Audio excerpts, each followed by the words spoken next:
Kamusta sa lahat at maligayang pagdating sa Tongs Animex Recap. Ngayon, ipapakilala ko ang isang romantikong kwento ng pag-ibig, kung saan ang isang mabait na ugali na matalino at natatanging talented na hot girl sa high school, ay nag-cross ang landas sa isang nobyo na nasa bad boy na may tato. Habang nasa paaralan, ang binata na ito ay tila introvert at reserved, ngunit sa sandaling siya ay lumabas sa lipunan, siya ay nagbabago sa isang ganap na naiibang tao.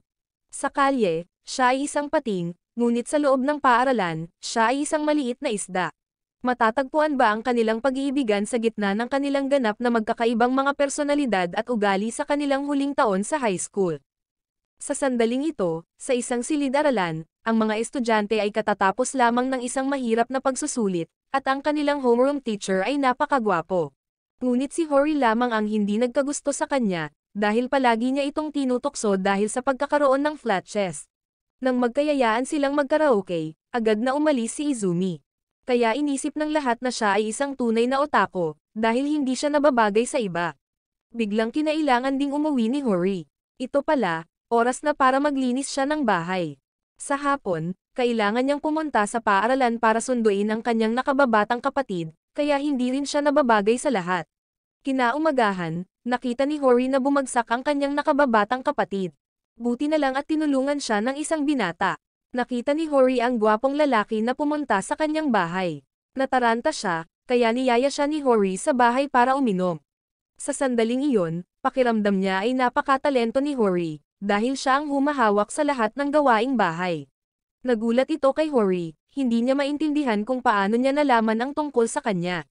Siya pala si Izumi. Nagulat ito kay Hori, dahil sa klase, si Izumi ay hindi namumukuntangi.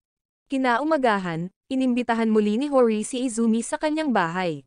Nagulat ito sa kanya, gusto pala ng kanyang nakababatang kapatid na makipaglaro kay Izumi.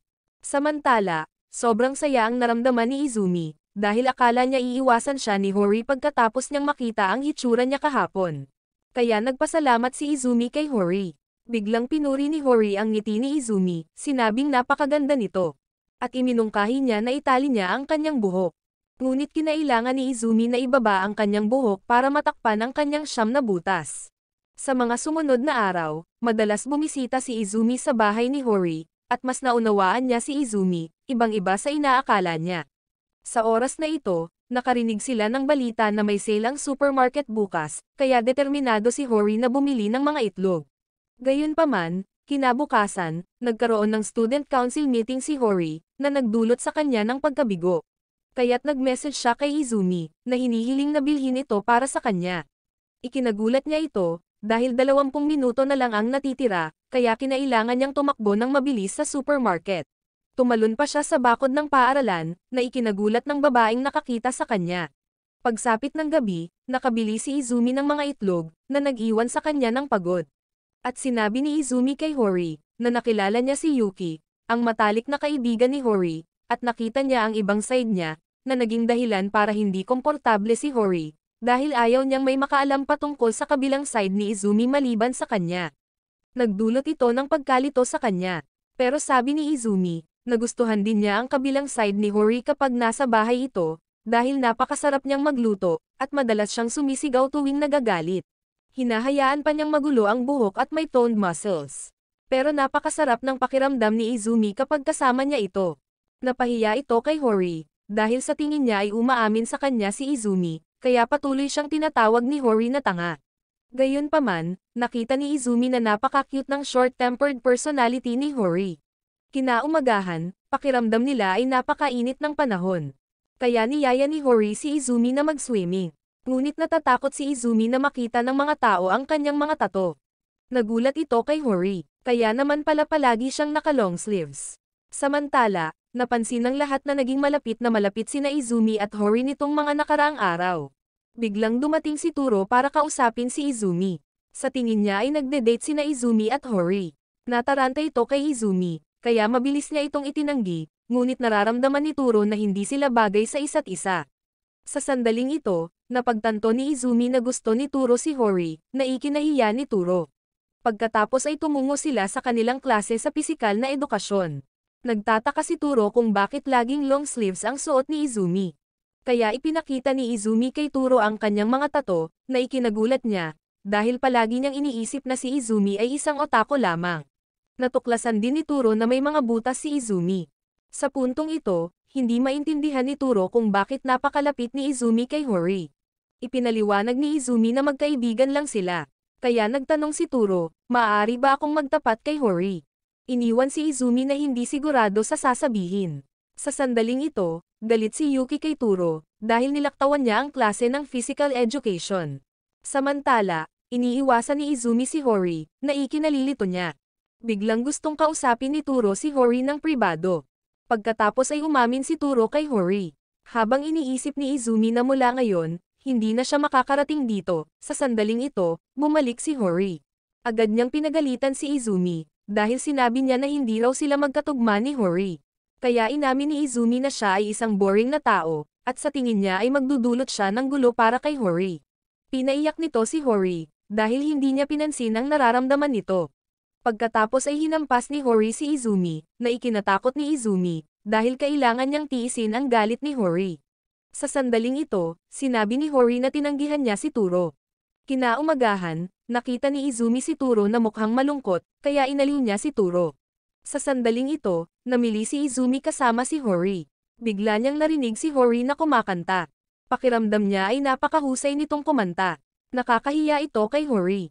Pag-uwi niya, nakasalubong niya ang kanyang ina. Sinabi pala ni Sauta sa kanilang ina ang tungkol kay Izumi, kaya nabalitaan niyang may boyfriend na si Hori. Agad siyang nagtanong, astig ba siya? At gusto niyang makilala si Izumi. Biglang napagtanto ni Hori na apelyido lang ni Izumi ang alam niya, pero hindi niya alam ang pangalan nito. Nakaka-awkward ito sa kanya. Hindi niya alam kung paano malalaman ang pangalan ni Izumi nang hindi ito direktang tinatanong. Sumilip pa siya sa locker room ng mga lalaki, para makita kung may bumanggit sa pangalan ni Izumi. Sa gabi, hindi pa rin niya nalaman ang pangalan ni Izumi. Samantala, tuwang-tuwa ang ina ni Hori, dahil makikilala niya si Izumi bukas. Kaya iniisip ni Hori na maitatanong ng kanyang ina ang kanyang pangalan. Kinaumagahan, dumating si Izumi sa bahay ni Hori, na labis na nagpapasaya sa kanyang ina. Samantala, nakaramdam ng awkward si Izumi, dahil ito ang unang pagkakataon niyang makilala ang ina ni Hori. Pagbalik ni Hori, nagagalit siya, dahil may pribadong pag-uusap ang kanyang ina at si Izumi, kaya hindi pa rin niya alam ang pangalan ni Izumi. Napansin ni Izumi na kakaiba si Hori, dahil lihim siyang tumingin sa locker room ng mga lalaki. Kaya ipinaliwanag ni Hori ang dahilan kay Izumi, na ikinatawa niya. Pagkatapos nito, isinulat ni Izumi ang kanyang buong pangalan para kay Hori, at hiniling ni Izumi sa kanya na basahin ang kanyang pangalan. Dahil dito, nahihiya si Hori. Akala niya hindi alam ni Izumi ang pangalan niya. Sa hindi inaasahan, alam niya ang buong pangalan nito. Ito ang nagpapadama sa kanya ng pagkabigo, dahil sa tingin niya ay napakatanga niya. Kinaumagahan, binigyan ng student council ng maraming trabaho si Hori. Pagsapit ng hapon, hindi pa rin siya nakakauwi. Samantala, pakiramdam ni Izumi at Turo ay wala silang maitutulong, dahil pareho silang masama sa pag-aaral. Lumalabas na ang humingi ng tulong kay Hori ay ang student council president na si Sengoku. Sikat na sikat siya sa maraming babaeng estudyante, kaya naisip ni Izumi na gusto din ni Hori si Sengoku. Biglang dumating si Remy para hanapin si Hori para kumuha ng ilang dokumento. Siya pala ang girlfriend ni Sengoku. Sa sandaling ito, nararamdaman nila na si Hori ay lubhang nakakaawa, dahil palagi siyang kailangang gumawa ng maraming trabaho sa konseho ng mga mag-aaral. Sa wakas, makakauwi na rin siya. Ngunit nararamdaman ni Izumi na pagod si Hori. Bigla siyang nabangga ni Remy. Nag-aalala ito, dahil nagmamadali siya. Kaya hindi niya sinasadyang naiwan ang isang set ng mga dokumento. Kinaumagahan, nakita ni Izumi ang mga taong nagkukumpulan sa paligid ni Hori. Lumalabas na sinisisi siya ni Sengoku sa pagkawala ng isang set ng mga dokumento. Ngunit natatandaan niyang ibinigay kay Remy ang lahat ng mga dokumento. Dahil dito, hindi sigurado si Hori kung ano ang gagawin, dahil wala siyang kasalanan. Nang hihingi na si Hori ng tawad, biglang humakbang si Izumi, na headbutt niya si Sengoku. Nagulat ito sa lahat, at binigay niya ang mga dokumentong natapon ni Remy sa kanila. Kaya't napagtanto ng lahat na ito ay kasalanan ni Remy. Sa huli, naayos na ang lahat. Sa sandaling ito, hindi maintindihan ni Izumi kung bakit kailangang makinig ni Hori kay Sengoku. Ito ang nagparamdam sa kanya ng pagkalito. Lumalabas na si Sengoku ay kaibigan ni Hori noong bata pa, at palagi niya itong tinutokso. Palagi niyang pinapagawa si Sengoku ng mga gawain para sa kanya.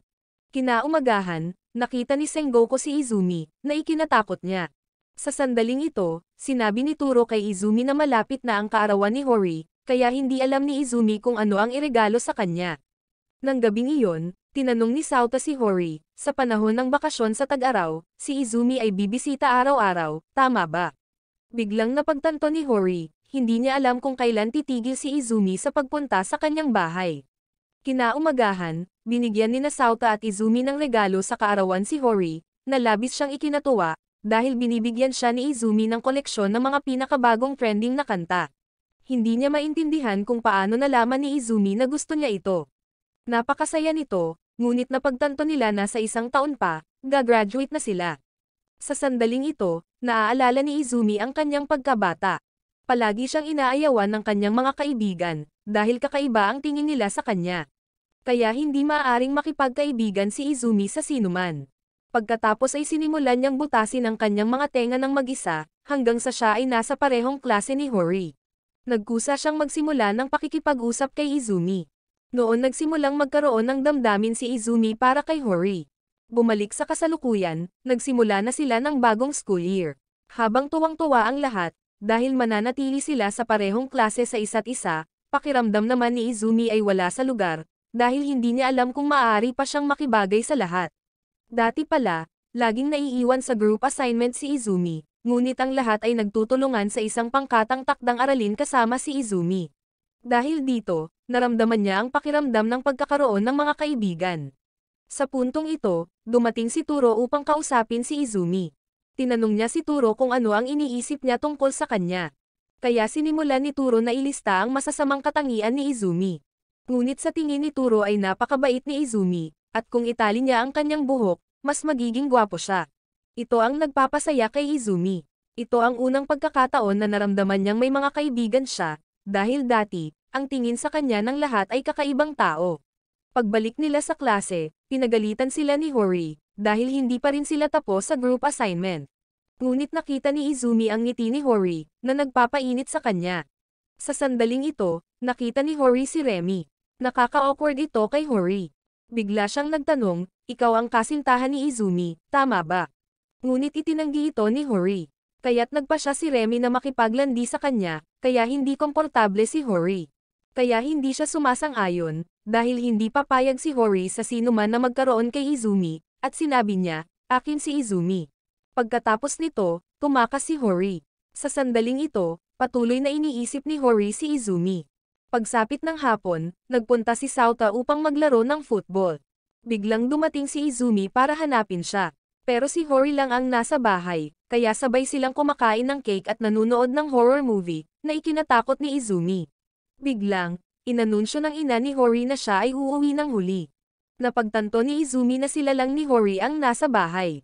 Ngunit gusto ni Hori na ipagpatuloy ang panonood ng mas maraming horror movies, na ikinababahala ni Izumi, dahil kailangan niyang panoorin ang lahat ng horror movies kasama si Hori. Sa sandaling ito, napansin ni Izumi na ang mga daliri ni Hori ay baluktot, kaya't inihambing niya ang kanyang kamay sa kamay ni Hori. Habang nararamdaman ni Hori na mas malaki ang mga kamay ni Izumi kaysa sa kanya, bigla niyang hinawakan ang kamay ni Izumi at sinabing, gusto kita. Ito ay nagpahiya kay Hori, kaya sinabi niyang gusto niya ang kanyang mga kamay. Sa sandaling ito, magkahawak pa rin sila ng kamay. Ito ang nagpaparamdam kay Izumi ng init.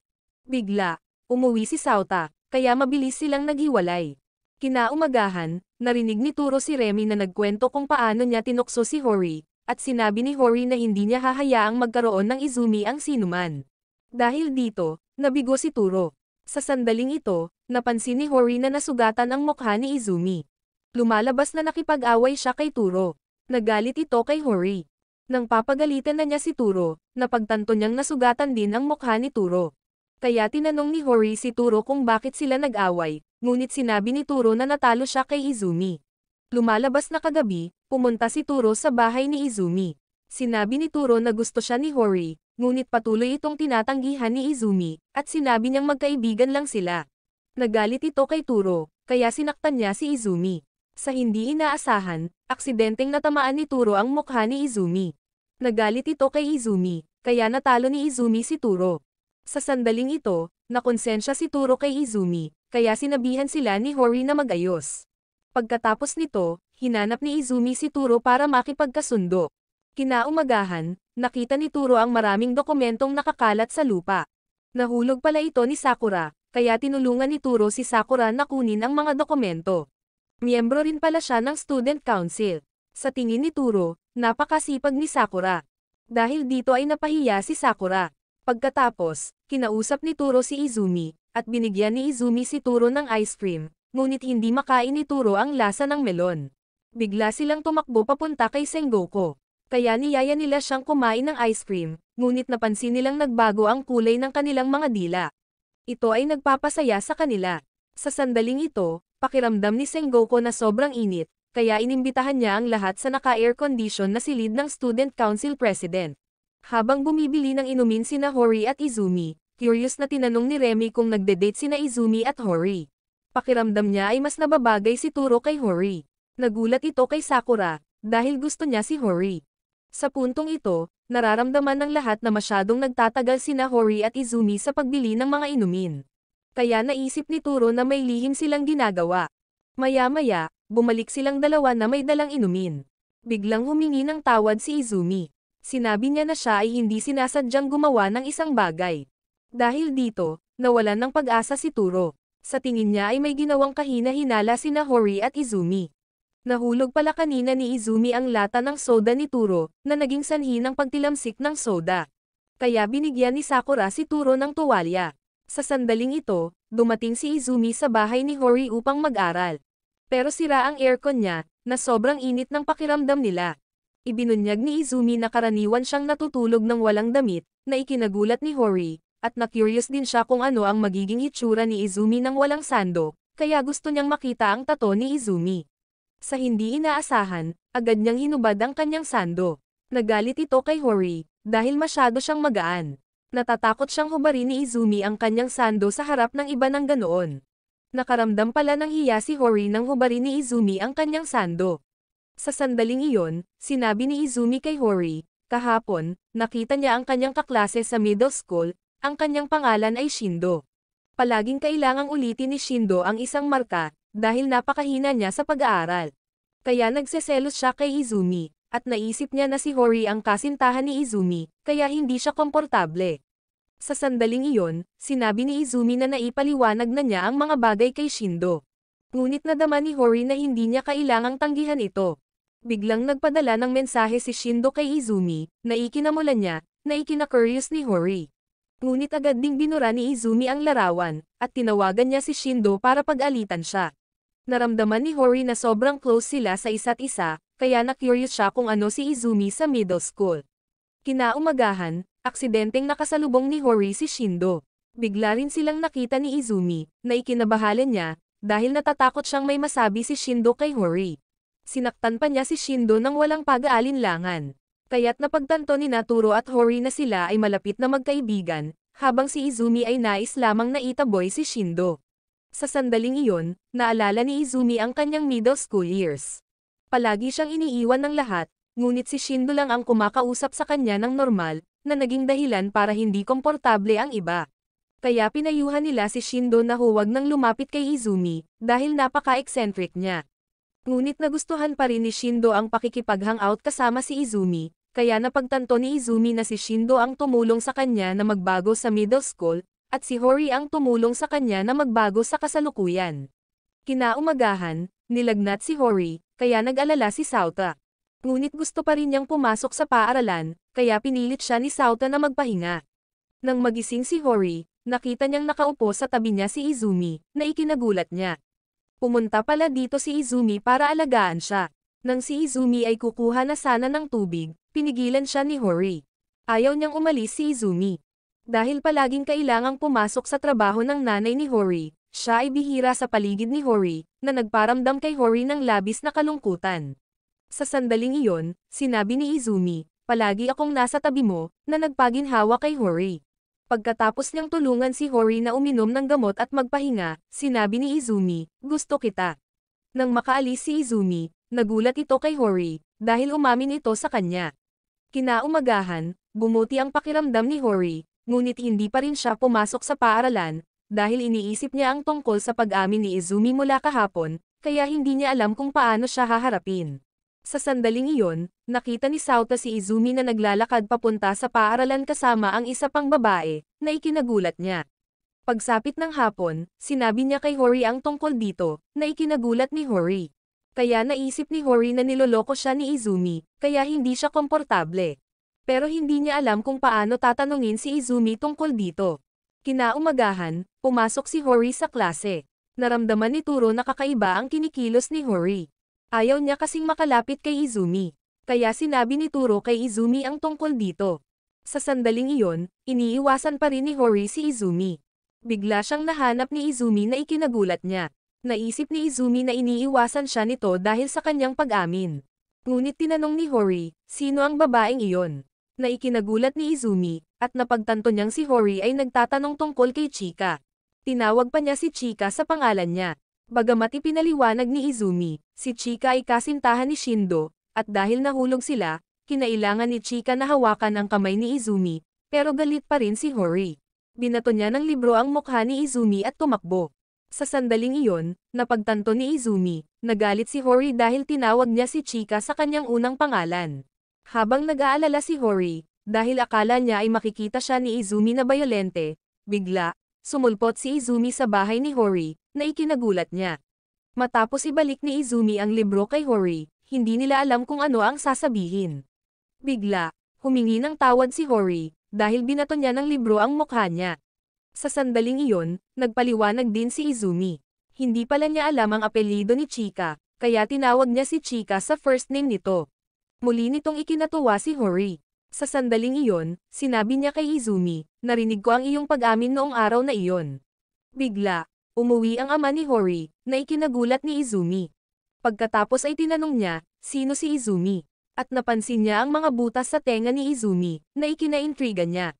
Pero agad siyang pinigilan ni Hori. Pagkatapos nito, hiniling niya kay Hori na tulungan siya sa paggawa ng pagkain. Nang gustong umuwi ni Izumi, hinila niya ito pabalik para manatili. Sa sandaling iyon, patuloy niyang iniimbestigahan si Izumi, ngunit pinigilan siya ni Hori. Samantalang si Izumi naman ay panay ang pang-aasar sa kanya, kaya gusto na niyang umuwi. Bigla niyang tinanong si Hori, boyfriend mo si Izumi, tama? Naikinahiya nilang dalawa. Ngunit inamin ito ni Hori, naikinahiya ni Izumi. Ngunit hindi tinanggap ng ama ni Hori ang isang manugang na may mahabang buhok. Kaya sinabi ni Izumi na magpapagupit siya, na ikinatuwa ng ama ni Hori. Kaya naman, tinanong niya si Izumi kung ano ang pakiramdam niya tungkol sa pakikipag-date sa kanyang anak na babae. Sinabi ni Izumi na gusto niya si Hori. Biglang umuwi ang nanay ni Hori, na ikinabahalan niya, dahil hindi niya ito pinaghandaan ng hapunan. Sa sandaling iyon, humingi ng tawad si Hori kay Izumi para sa kanyang kakaibang ama. Bigla niyang hinawakan ang kamay ni Izumi, na nagpainit sa pakiramdam ni Izumi, at mas gusto niyang manatili sa tabi ni Hori.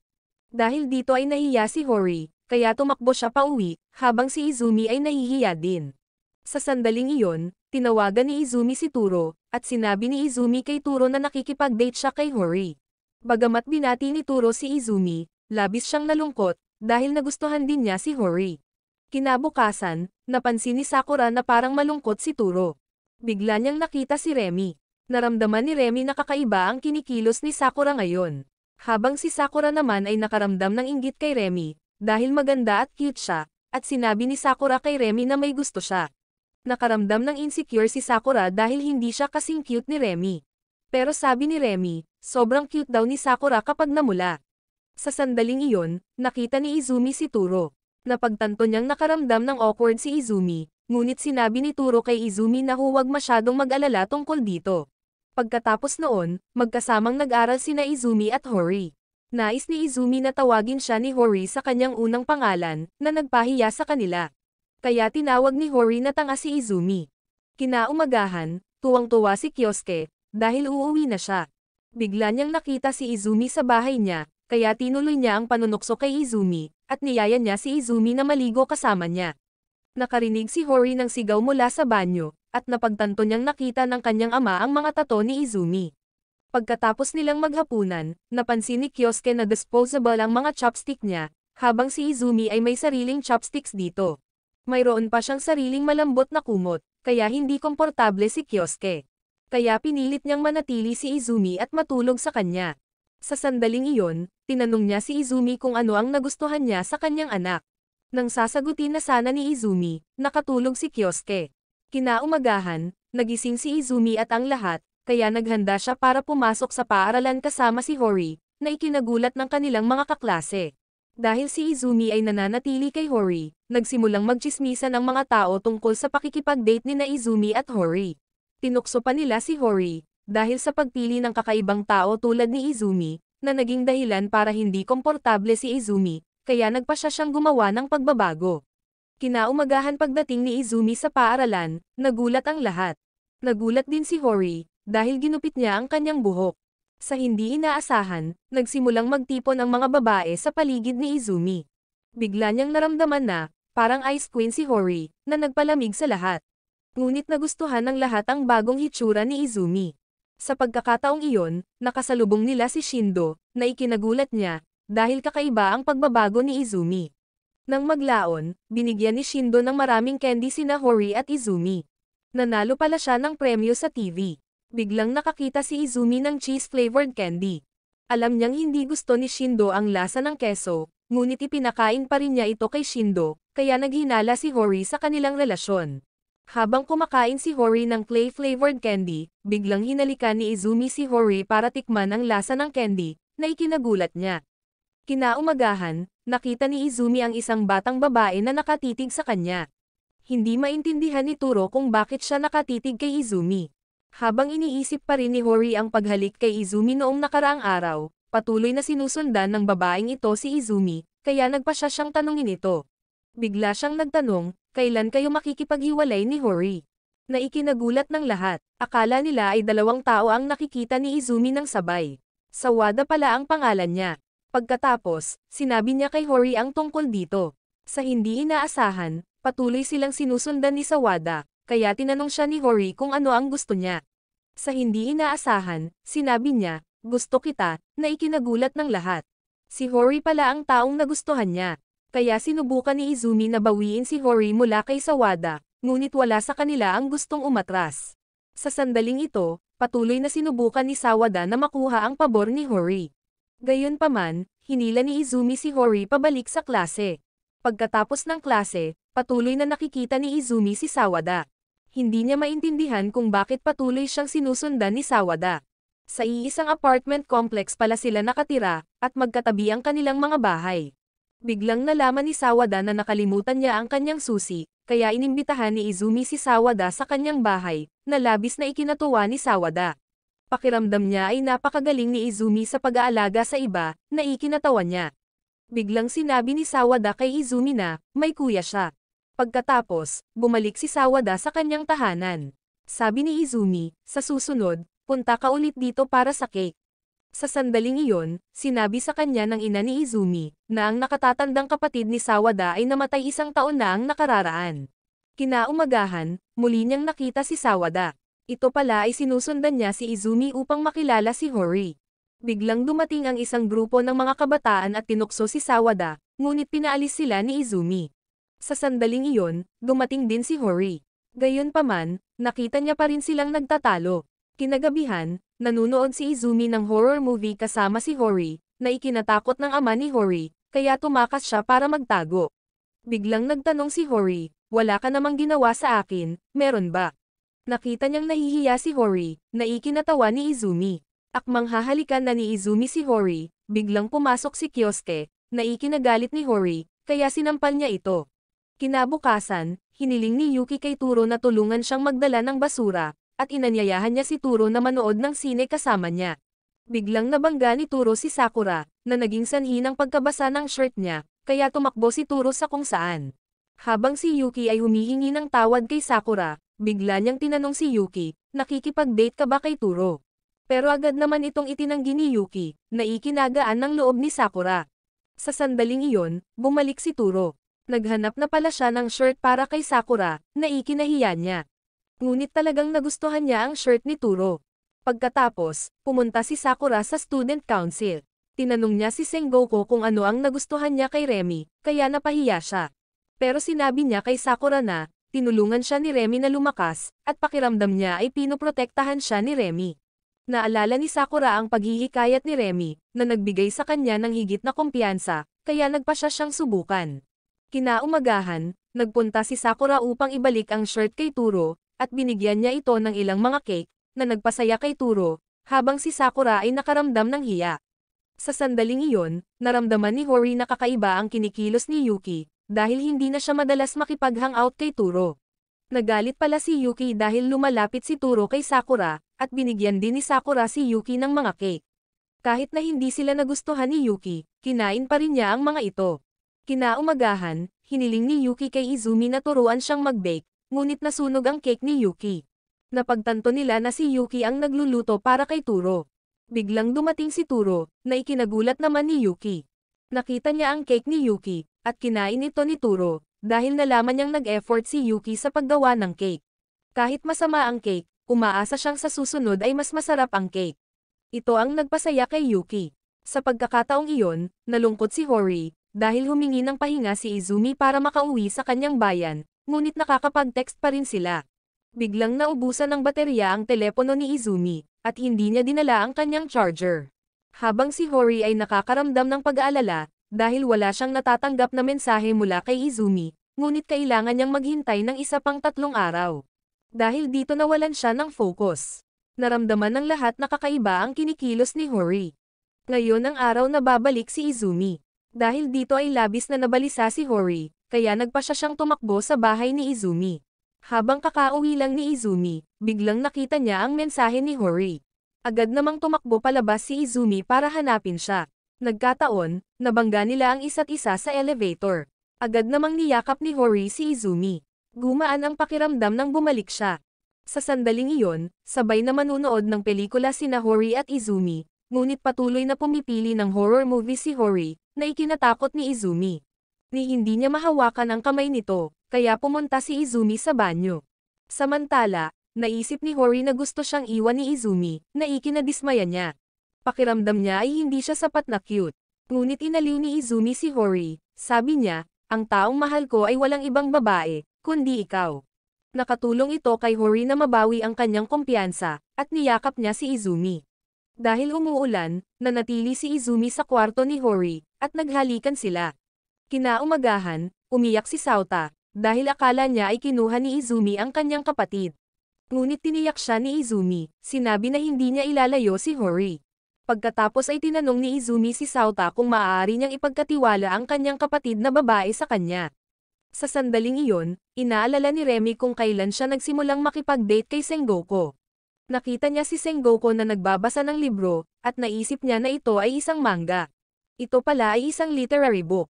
Habang natutuwa si Remy sa pagbabasa ng mga nobela, nagsimula silang makipagpalitan ng mga libro sa isa't isa, na labis na ikinatuwa ni Sengoku, dahil nagkaroon siya ng kaibigan.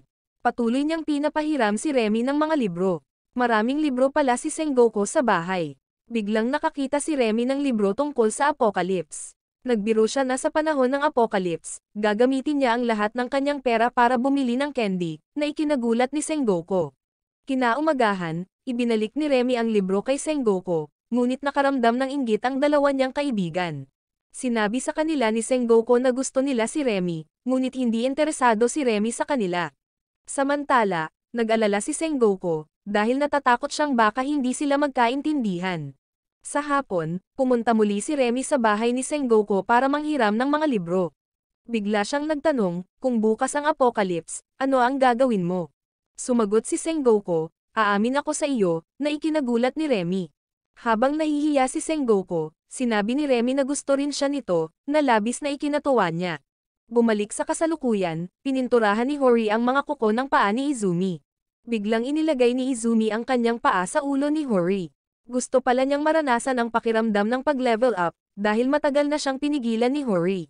Kaya humingi siya ng tawad kay Hori. Sa sandaling iyon, naisip ni Hori na ito ang tunay na side niya, at naisip niyang pinapagalitan siya ni Izumi, na ikinatuwa niya. Kinaumagahan, naramdaman ni Turo na kakaiba ang kinikilos ni Izumi, na ikinagulat ng lahat. Pinilit pala siya ni Hori na gawin iyon, dahil gusto niyang maging mas agresibo si Izumi. Ngunit hindi pa rin niya magawang gawin iyon. Sa sandaling iyon, sina Hori at Izumi ay nagdadala ng mga dokumento sa silid-aralan. Gayunpaman, ang lahat ay nagpunta para sa tanghalian, kaya silang dalawa lamang ang nasa silid. Napagtanto ni Izumi na gusto siyang makita ni Hori na maging mas marahas, kaya hinawakan niya ang kwelyo nito at pinagalitan. Nagkataon namang nakita ito ng dalawang babaeng estudyante, na ikinatakot nila. Samantala, labis na nasiyahan si Hori.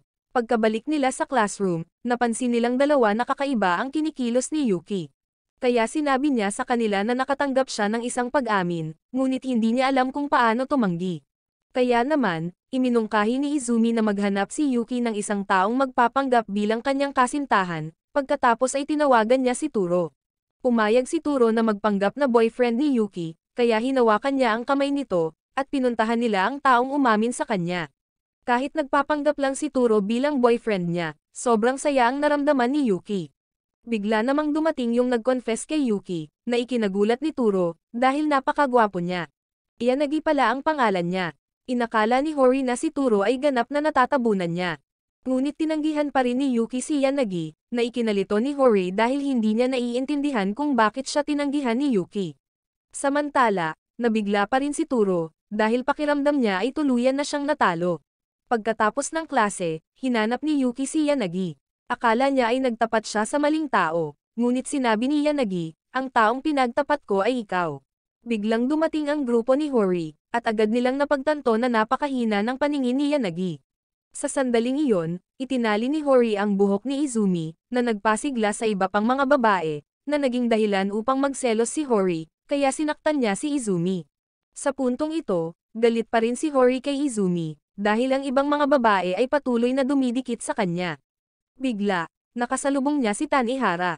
Sinimula ni Tanihara na asarin si Izumi, ngunit hindi nang ahas si Izumi na magsabi ng kahit ano sa kanya. Sila pala ang mga bully na nang-aasar kay Izumi noong middle school. Nagalit ito kay Hori, kaya sinaktan niya sila. Sa sandaling iyon, nakita ni Shindo si Tanihara na binugbog, na ikinagulat niya. Samantala, si Tanihara ay nahuhumaling pa rin sa kasintahan ni Izumi, dahil siya ay sobrang nakakatakot. Binalaan siya ni Shindo na wag kulitin si Izumi tulad ng dati. Sa puntong iyon, gusto ni Hori na makita ang marahas na side ni Izumi, kaya patuloy niya itong itinulak na ipakita ito muli. Bigla silang bumangga kay Shindo. Pinagalitan niya si Izumi sa hindi pagsuko kay Hori. Habang nagagalit na si Hori, gusto ni Izumi na ilayo si Hori kay Shindo, kaya marahas itong kumilos at hinila si Hori palayo. Sa sandaling iyon, nakatayo ang grupo ni Tanihara sa harap ng isang convenience store, at bigla silang nagkita muli ni Hori. Pinagalitan niya ang mga ito sa pagtatapon ng basura, na ikinatakot nila, kaya pinulot ni Tanihara ang basura. Bigla nilang nakita si Izumi na naglakas loob na saktan si Hori, na ikinatakot ni Tanihara. Habang si Hori ay napakasaya, dahil ang marahas na pag-uugali ni Izumi ay nasiyahan sa kanya. Pagkatapos noon, pumunta si Izumi sa bahay ni Hori, kaya sinabi ni Izumi kay Kyosuke ang tungkol kay Hori. Iminungkahi niya na maaaring gusto ni Hori na makakita ng malaking pagbabago kay Izumi. Naunawaan ni Izumi ang sitwasyon. Bigla silang pinalayas ni Hori sa bahay, dahil kailangan niyang linisin ang banyo. Kinaumagahan, sinalubong ni Naturo at Izumi si Taiki, ngunit tumalikod siya at naglakad palayo. Napagtanto ni Izumi na kinasusuklaman siya ni Taiki, dahil gusto rin ni Taiki si Hori. Biglang naalala ni Izumi na naiwan pala niya ang phone niya sa classroom. Nagkataon, nakasalubong niya ulit si Taiki. Nakita ni Taiki si Izumi na hinahanap ang kanyang phone, kaya tumulong si Taiki sa pamamagitan ng pagtawag sa kanyang numero. Nailagay pala ni Izumi ang kanyang telepono sa kanyang bulsa, ngunit hindi niya ito namalayan. Nagalit ito kay Taiki, dahil hindi siya makapaniwala na ang isang tulad ni Izumi ay maaaring makipag-date kay Hori. Kaya nagtanong si Izumi, may lakas loob ka bang batukan si Hori? Ngunit sinabi ni Taiki na hindi niya magagawa iyon. Kaya hindi niya makakasama si Hori. Sa puntong iyon, nakita nila si Hori. Kaya naman, pinagalitan siya ni Izumi, na ikinagulat ni Taiki, at sinabi ni Izumi kay Hori na umalis. Ito ay nagpasaya kay Hori. Sa sandaling iyon, naisip ni Taiki na napakakol ni Izumi, dahil gumawa si Izumi ng mga bagay na walang lakas ng loob na gawin ni Taiki. Kinabukasan, pumunta si Tanihara sa panaderya ng pamilya ni Izumi. Nagulat ito sa kanya. Gusto pala niyang kumain ng mga bakery goods ni Izumi. Ngunit sarado ang panaderya, kaya nagayos si Tanihara na bumalik sa ibang araw. Ito ay labis na ikinatuwa ni Izumi, dahil si Tanihara ay nakikipag-ayos sa kanya. Samantala, napagtanto ni Tanihara, na lagi niyang binabaliwala si Izumi. Noong nasa gitnang paaralan, sina Izumi at Tanihara ay inatas ang mag-alaga ng mga kuneho, ngunit nakalimutan ni Tanihara na magdala ng pagkain para sa kanila, na humantong sa pagkamatay ng mga kuneho, at sinisi niya ang lahat kay Izumi. Ngayon, naramdaman ni Tanihara na parang pinatawad siya ni Izumi. Habang si Izumi ay nakakaramdam ng saya, dahil nakipagkasundo siya kay Tanihara. Dumating na ang malamig na taglamig, kaya nakaramdam ng sobrang lamig si Hori. Bigla silang tumakbo kay Tanihara. Nakita ni Hori ang pagiging awkward nila sa isa't isa, na ikinagalit niya, dahil akala niya ay sinusubukan ni Tanihara na agawin si Izumi mula sa kanya. Ngunit sinabi ni Tanihara na ang taong pinakamalapit kay Izumi ay si Shindo, dahil sinuot ni Shindo ang mga damit ni Izumi noon. Biglang sumulpot din si Shindo. Nakita ni Hori na malapit sila sa isa't isa, na ikinagalit niya, kaya kinaladkad ni Tanihara si Shindo. Sa sandaling iyon, nagsimulang mag-alala si Hori. Natakot siya na baka mahulog si Izumi sa ibang lalaki, kaya pinilit niya si Izumi. Kung may mahal siyang iba, dapat babae ang taong iyon. Kinaumagahan, sinabihan ni Izumi ang kanyang mga kaibigan na layuan siya. Samantala, namimili si Yuki kasama ang kanyang kapatid. Bigla siyang bumangga kay Yanagi. Akala ng ate ni Yuki si Yanagi ay boyfriend ni Yuki. Ngunit nang malaman niyang tinanggihan ni Yuki si Yanagi, nagulat siya. Noong panahong iyon, akala pa rin ni Yanagi ay si Turo ang nobyo ni Yuki, kaya umalis siya. Samantala, nakarinig naman si Sakura ng mga chismis na nagde-date sina Turo at Yuki, kaya nagseselos siya. Alam din ni Yuki na hindi nakakaintindi si Sakura, kaya kinausap niya si Remy tungkol dito, dahil alam niyang may gusto si Sakura kay Turo, at ayaw na niyang manlinlang ng sinuman. Noon, ilang araw nang hindi pumasok si Yuki sa paaralan, kaya nag-alala si Hori. Si Turo ay hindi rin nakatanggap ng anumang mensahe mula kay Yuki. Samantala, pinipilit siya ng kapatid ni Yuki na pumasok sa paaralan, at pinagalitan niya si Yuki, dahil hindi pa ipinaalam ni Yuki sa sinuman sa paligid niya kung ano talaga ang gusto niya. Sinabi niya kay Yuki na kung may gusto siya, kailangan niyang sundan ito. Sa sandaling iyon, tiningnan ni Yuki ang kanyang telepono, at nakatanggap siya ng mensahe mula kay Turo, na nagsasabing ngayon ay ipinagtapat ni Sakura ang kanyang nararamdaman sa kanya. Kinaumagahan, bumalik si Yuki sa paaralan, na labis na ikinatuwa ng lahat. Biglang gusto ni Turo na kausapin siya ng pribado. Habang inaakala ni Yuki na pumayag si Turo na makipag-date kay Sakura, sinabi ni Turo sa kanya na hindi pa hinihingi ni Sakura ang kanyang sagot, dahil inakala ni Sakura na nagde-date na sina Turo at Yuki, at hindi rin niya itinanggi ang ideya ng pakikipag-date kay Yuki. Sa sandaling iyon, naramdaman ni Yuki na napakatapang ni Sakura, dahil nagkaroon siya ng lakas ng loob na magtapat kay Turo. Habang patuloy na iniiwasan ni Yuki ang sitwasyon, naramdaman niyang mas mainit si Sakura kaysa sa kanya. Samantala, naalala ni Turo ang panahong nagpanggap siyang boyfriend ni Yuki. Napakasaya niyang kasama si Yuki, at hinawakan niya ang kamay ni Yuki, na nagpainit sa kanilang dalawa. Samantala, naisip ni Sengoku na kakaiba ang kinikilos ni Sakura. Bigla niyang nakita sina Turo at Yuki na magkasama, na ikinalungkot niya, dahil na-reject siya bago pa man siya makapagtapat. Pinagalitan ni Sengoku ang sinumang tumanggi kay Sakura, sinabing may mali sa kanilang isipan, na nagpaiyak kay Sakura. Kinaumagahan, sinabi ni Turo sa lahat na may nakababatang kapatid na babae si Shu, na ikinagulat nila. Lumalabas na noong nakaraang taon, bumisita si Turo sa bahay ni Shu, at nakilala ang nakababatang kapatid na babae ni Shu, ngunit siya ay napaka-introvert, naganap na naiiba sa personalidad ni Shu. Biglang pumasok si Shu sa classroom. Inakala ni Yanagi na si Shu ay napaka-nakakatawa, habang inakala ni Hori na si Yanagi ay napaka-magalang. Komportable lang ang pakiramdam niya kapag kasama niya si Yuki, na ikinaselos ni Turo. Sa sandaling iyon, naramdaman ni Shu na ang lahat ay napakalapit sa isa't isa, kaya iminungkahi niya na simulan na nilang tawagan ang isa't isa sa kanilang mga unang pangalan. Ngunit nakaramdam pa rin ng hiya si Yanagi. Biglang dumating din si Sengoku. Kaya ginamit nila si Sengoku bilang isang halimbawa, dahil ngayon ang lahat ay napakalapit sa kanya. Dahil doon, nagsimulang mag-open up si Yanagi sa kanila. Sa oras na iyon, dinala ni Izumi si Sawada upang makilala sina Turo at Sengoku. May takot pala siya sa mga lalaki, kaya gusto siyang tulungan ni Izumi. Binigyan ni Sengoku si Sawada ng tsokolate para maipanalo siya. Kaya naman, binigyan din siya ni Turo ng candy. Pareho silang patuloy na nakikipagkompetensya sa isa't isa. Dumating din si Shu, na ikinatakot ni Sawada, dahil sa sobrang ingay niya.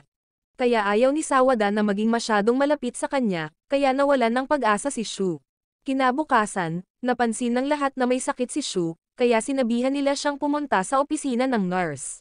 Nagkataon, nakita niya si Sawada, na may dalang mabibigat na bagay. Kaya naman tinulungan siya nito, na ikinagulat niya. Ngunit si Shu ay may namamagang lalamunan, kaya hindi siya makapagsalita, na naging dahilan ng hindi pagkakaunawaan ni Sawada. Akala niya galit si Shu sa kanya. Kinaumagahan, gumaling na si Shu, kaya't muli siyang nakapagsalita. Samantala, nakasilip si Sawada kay Shu mula sa labas ng pinto. Bigla siyang bumangga kay Sakura. Sinabi ni Sawada na nagalit si Shu sa kanya, ngunit hindi pa nakita ni Sakura na nagagalit si Shu sa sinuman. Biglang nakita ni Shu si Sawada, ngunit siya ay sobrang ingay pa rin, na naging dahilan upang hindi komportable si Sawada, at siya ay tumakbo palayo. Gayunpaman, napakasaya niya, dahil hindi galit si Shu sa kanya. Sa sandaling iyon, napansin ni Shu na nalulungkot ang kanyang nakababatang kapatid na babae. Ngayon pala, kinukot siya si Motoko ng guro, dahil napakataas ng entrance course sa school na gusto niyang pag-applyan. Nang malaman ni Shu na sikat ang paaralan, nagulat siya. Sinabi ni Shu, masama talaga ang iyong mga marka, hindi ba? Naikinagalit ni Motoko. Napagtanto ni Shu na si Motoko ay talagang nagsisikap, dahil ang kanyang mga libro ay luma na at sira na. Kaya't sinabi ni Shu kay Motoko na patuloy na subukan, at kung ang guro ay maglakas loob na ipagpatuloy ang pangungutya sa kanya, pupuntahan niya at bugbugin ang sinumang manlilibak sa kanya. Napaiyak nito si Motoko. Kinaumagahan, hiniling ni Shu kay Hori na turuan ang kanyang kapatid na babae. Nang pumasok si Motoko sa bahay ni Hori, nakilala niya sina Izumi at Sauta. Sa sandaling iyon, napansin ni Hori na kamukhang-kamukha ni Motoko si Shu, ngunit mas tahimik si Motoko kaysa sa kanya. Napansin ni Hori na parang tensyonado si Motoko, kaya gusto niya muna itong makausap. Marami siyang sinabi kay Motoko tungkol sa kanyang kuya. Naramdaman ni Hori na sobrang close sila, ngunit naisip ni Motoko na kinasusuklaman siya ni Shu. Samantala, nag-aalala si Shu sa kanyang kapatid, at naisip din niya na hindi siya gusto ni Motoko. Sa sandaling iyon, nalalapit na ang Pasko, kaya gusto ni Sauta na anyayahan ang kanyang mga kaibigan sa kanyang bahay. Nais din ng ama ni Hori na imbitahan ang kanyang manugang. Kaya naman, inimbitahan ni Hori si Izumi na magpasko sa kanyang bahay. Ngunit kinailangan ni Izumi na tumulong sa panaderya ng kanyang pamilya nitong Pasko, na ikinagulat ni Sauta at ama ni Hori, dahil hindi siya makakapunta. Kaya mabilis na tumakbo si Izumi. Sa sandaling iyon, sinabi ni Turo kina Shu at Sengoku, na naramdaman niyang ang relasyon nila ni Yuki ay lampas sa pagkakaibigan, ngunit hindi pa sila magkasintahan. Ito ay ikinalito ni Shu at Sengoku. Kahit na gusto ni Turo si Yuki, hindi niya alam kung ano ang gagawin para mabago ang kanilang relasyon. Kinaumagahan, hinanap ni Yuki si Turo. Gusto niyang pumunta sa bahay ni Turo para maglaro ng mga video game, kaya kinabahan siya, pero pumayag pa rin siya. Pagsapit ng hapon, nakita ni Yuki na napakalaki ng bahay ni Turo. Hindi niya inaasahan na kapag pumasok sila, kailangan nilang maglakad ng napakatahimik. Naisip ni Yuki na nag-aalala si Turo kapag nalaman ng kanyang mga magulang. Pagpasok nila sa kwarto ay nilock ni Turo ang pinto at hinubad ang kurbata, na ikinagulat ni Yuki. Sa sandaling iyon, napagtanto ni Turo na sila ay nag-iisa, na nagpahiya sa kanilang dalawa. Biglang sinubukan ng nakatatandang kapatid na babae ni Turo na pumasok sa silid, dahil napagtanto niyang may dinala si Turo sa bahay. Ngunit pinigilan niya itong pumasok. Akala ni Yuki ay kapatid siya ni Turo, at nakita niya si Turo, na labis na ikinatuwa niya. Kaya niyaya niya si Yuki na kumain ng cake. Sa sandaling iyon, ipinaliwanag ni Turo kay Yuki, na siya ang kasambahay ng pamilya, na pinangalanang Yashiro. Masyadong maraming tanong si Yuki, kaya natakot si Turo na malaman niya ito. Nakita ni Turo na nag-aalala si Yuki, kaya tinapik niya ang ulo nito, at pagkatapos ay iminungkahi na maglaro sila ng mga video game ng magkasama, na nagpasaya sa kanilang dalawa. Pagkatapos, pumasok si Yashiro na may dalang cake, at napagtanto nilang galing ito sa panaderya ng pamilya ni Izumi. Kinabukasan, inimbitahan ni Remy si Sengoku na magpasko sa kanyang bahay, kaya kinabahan siya. Ngunit gusto ni Sengoku na pumunta siya sa kanyang bahay, na nagpaiyak kay Remy. Kaya nagpa siya ang lahat na parusahan si Sengoku. Natakot pala talaga si Sengoku na pumunta sa kwarto ni Remy, dahil marami siyang nakolektang insekto para sa palamuti sa kwarto niya. Sa sandaling iyon, napakasaya ng nanay ni Hori, dahil nakita niyang napakaganda ng mga marka ni Hori. Biglang napagtanto ni Hori na malapit na siyang magtapos. Hindi niya alam kung ano ang gagawin niya pagkatapos ng graduation.